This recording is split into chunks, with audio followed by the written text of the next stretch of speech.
Lights, camera आणि action या 3 शब्दांच्या दुनियेत जगणारे कलाकार आपल्याला नेहमी हसतमुख दिसतात. आपल्याला वाटतं त्यांचं आयुष्य म्हणजे नुसता पैशांचा पाऊस आणि गाड्यांचा ताफा, पण हे सत्य नाही. आज मी तुम्हाला अशा 10 दिग्गज कलाकारांबद्दल सांगणार आहे ज्यांनी आपल्याला आयुष्यभर खळखळवून हसवलं, पण त्यांच्या आयुष्याचा शेवट मात्र अत्यंत गरिबीत झाला. अशा कलाकारांमधले पहिले कलाकार म्हणजेच भगवान दादा. भगवान दादा यांचा जन्म एका अत्यंत सामान्य कुटुंबात झाला. सुरुवातीला त्यांनी मिलमध्ये कामगाराचे काम केले, पण त्यांना कुस्तीची आणि अभिनयाची आवड होती. यातूनच त्यांनी मूकपटांच्या म्हणजे सायलेंट फिल्मच्या जगात पाऊल ठेवले आणि स्वतःची ओळख निर्माण करण्यासाठी प्रचंड संघर्ष केला. मग 1951 साली अलबेला चित्रपट आला आणि भगवान दादा खऱ्या अर्थाने सुपरस्टार झाले. त्यांचे स्वतःचे स्टुडिओ उभे राहिले. त्यांच्याकडे जुहूमध्ये 25 खोल्यांचा भला मोठा बंगला होता आणि दारात 7 आलिशान विदेशी गाड्या होत्या. त्यांच्याकडे पैशांची कोणतीही कमी नव्हती. पण वेळेचे चक्र फिरलं. त्यांनी निर्मिती केलेले जमेला आणि लाबेला यांसारखे सलग काही चित्रपट फ्लॉप झाले आणि त्यांची सगळी संपत्ती विकली गेली. स्टुडिओ गेला, बंगला गेला. ज्या माणसाच्या मागे निर्मात्यांची रांग असायची त्या भगवान दादांना आयुष्याची शेवटची अनेक वर्षे दादरच्या एका साध्या गळक्या चाळीत काढावी लागली. अत्यंत गरिबीत आणि पैशांच्या अभावी या सुपरस्टारचा देहांत झाला. मास्टर विठ्ठल यांनी आपल्या करिअरची सुरुवात एक सामान्य फिल्म एडिटर आणि स्टंटमॅन म्हणून केली. पडद्यामागे काम करत करत त्यांनी अभिनयात पाऊल ठेवले. पुढे भारतीय सिनेसृष्टीतील पहिला बोलपट आलम आरामध्ये ते हिरो होते. त्या काळात ते देशातील सर्वात जास्त मानधन घेणारे सुपरस्टार होते. त्यांच्या लोकप्रियतेची तुलना थेट हॉलिवूडच्या कलाकारांशी केली जायची. त्यांच्याकडे भरपूर पैसा आणि प्रसिद्धी होती. पण जेव्हा चित्रपटांमध्ये संवादाचे डायलॉग्स महत्त्व पडले तेव्हा मास्टर विठ्ठल मागे पडले. काम मिळणे बंद झाले आणि ते हळूहळू विस्मृतीत गेले. ज्या सुपरस्टारने भारतीय सिनेमाला पहिला आवाज दिला त्याचे स्वतःचे आयुष्य शांत झाले. 1969 मध्ये अत्यंत गरिबीत आणि हलाखीच्या परिस्थितीत या महान कलाकाराचा देहांत झाला. वसंत शिंदे यांनी सुरुवातीला रंगभूमीवर अत्यंत लहान भूमिका केल्या.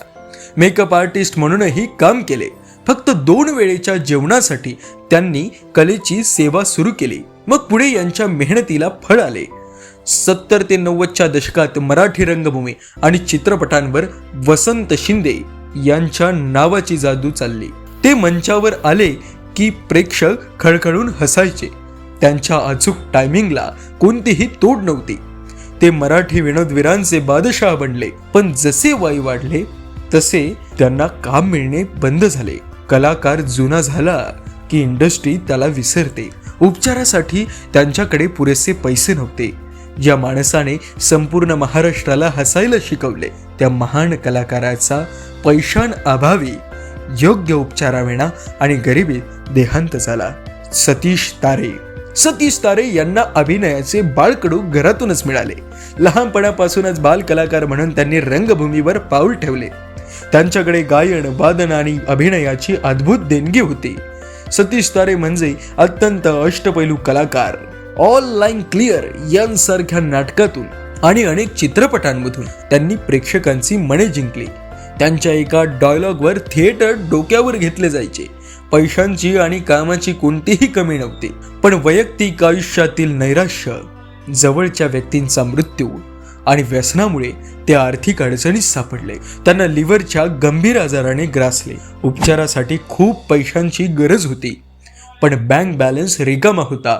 वयाच्या अवघ्या 45व्या वर्षी अत्यंत हलाखीच्या परिस्थितीत या गुणी अभिनेत्याचा देहांत झाला. गणपत पाटील यांचे बालपण अत्यंत भयंकर गरिबीत गेले. लहानपणी वडिलांचे छत्र हरपले. पोटाची खळगी भरण्यासाठी त्यांनी रस्त्यावर पाव आणि पेरू विकण्याचे काम केले. मोलमजुरी करत ते चित्रपट सृष्टीत आले. मग 1947 साली आलेल्या जय मल्हार चित्रपटाने त्यांचे आयुष्य बदलले. त्यांनी नाचा ही भूमिका अशी काही वठवली की लोक त्यांना खऱ्या आयुष्यातही तसेच समजू लागले. खलनायकी छटा असलेल्या या भूमिकेने त्यांना प्रचंड लोकप्रियता मिळवून दिली. पण या लोकप्रियतेचा त्यांना आर्थिक फायदा कधीच झाला नाही. आयुष्यभर प्रेक्षकांचे मनोरंजन करूनही त्यांच्या वाट्याला योग्य सन्मान आणि संपत्ती आली नाही. म्हातारपणी त्यांना आर्थिक अडचणींचा सामना करावा लागला आणि एका छोट्याशा घरात गरिबीत त्यांचा देहांत झाला. किशोर नांदलस्कर. मुंबईच्या गजबजलेल्या शहरात किशोर नांदलस्कर यांनी एका छोट्या चाळीतून आपला संघर्ष सुरू केला. अनेक वर्ष केवळ ऑडिशन्स देणे आणि छोट्या मोठ्या भूमिकांसाठी रांगा लावणे यातच त्यांचा काळ गेला. 90च्या दशकात त्यांना यश मिळाले. मराठी चित्रपटांसोबत त्यांनी हिंदी चित्रपटातही नाव कमावले. महेश मांजरेकर यांच्या वास्तव आणि गोविंदाच्या जिस देश में गंगा रहता है मधील त्यांची सन्नाटा ही भूमिका खूप गाजली. ते घराघरात पोहोचले.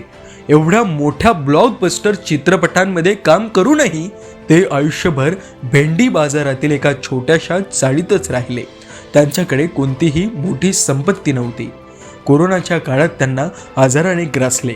उपचारासाठी त्यांना प्रचंड संघर्ष करावा लागला आणि त्याच गरिबीच्या परिस्थितीत त्यांचा देहांत झाला. पठ्ठे बापूराव यांचा जन्म एका उच्चभ्रू कुटुंबात झाला होता. पण त्यांना तमाशा आणि कलेचे एवढे वेड होते की त्यांनी घरदार सोडले. कुटुंबाचा विरोध पत्करून ते कलेच्या जगात उतरले. पठ्ठे बापूराव हे तमाशा आणि लावणी परंपरेतील खूप मोठे नाव बनले. त्यांनी लिहिलेल्या लावण्यांवर संपूर्ण महाराष्ट्र नाचू लागला. त्यांच्या एका शब्दावर कधी काळी हजारो रुपयांची उधळण व्हायची. त्यांच्याकडे प्रचंड पैसा आणि प्रतिष्ठा आली होती. पण आयुष्याच्या शेवटच्या टप्प्यात त्यांना समाजाने आणि जवळच्या लोकांनी वाडीत टाकले. सगळा पैसा संपला. पुण्यासारख्या शहरात त्यांच्यावर रस्त्यावर राहण्याची आणि लोकांसमोर हात पसरण्याची वेळ आली. अत्यंत भयंकर दारिद्र्यात उपेक्षित अवस्थेत या महान शाहिराचा देहांत झाला. प्रेमा किरण. अभिनयाची आवड असल्यामुळे प्रेमा किरण यांनी चित्रपटसृष्टीत पाऊल ठेवले. त्या काळात अभिनेत्रींना फारसा आदर मिळत नसे.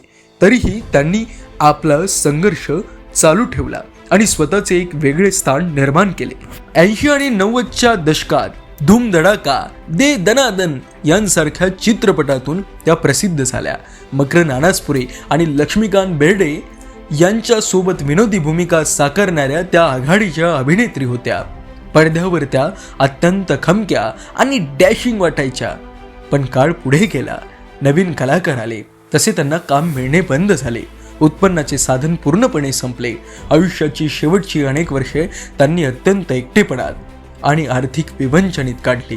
कुणाचीही मदत न मिळता हृदयविकाराच्या झटक्याने त्यांचा गरिबी देहांत झाला.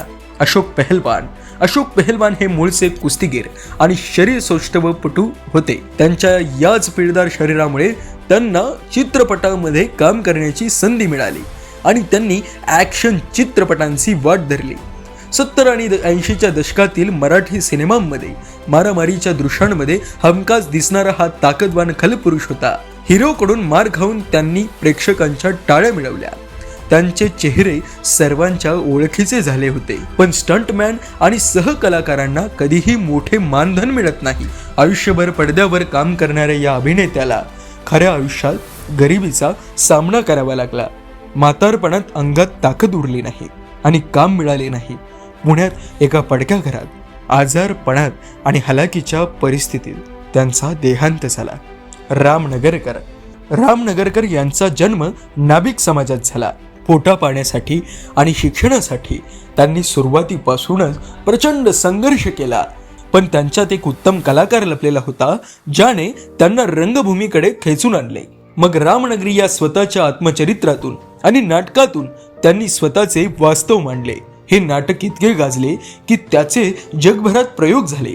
ते एक अत्यंत प्रामाणिक आणि प्रसिद्ध कलाकार म्हणून ओळखले जाऊ लागले. पण कलेच्या या प्रवासात त्यांना कायम आर्थिक अस्थिरतेचा सामना करावा लागला. नाटक आणि आत्मचरित्राने नाव दिले, पण बँक बॅलन्स दिला नाही.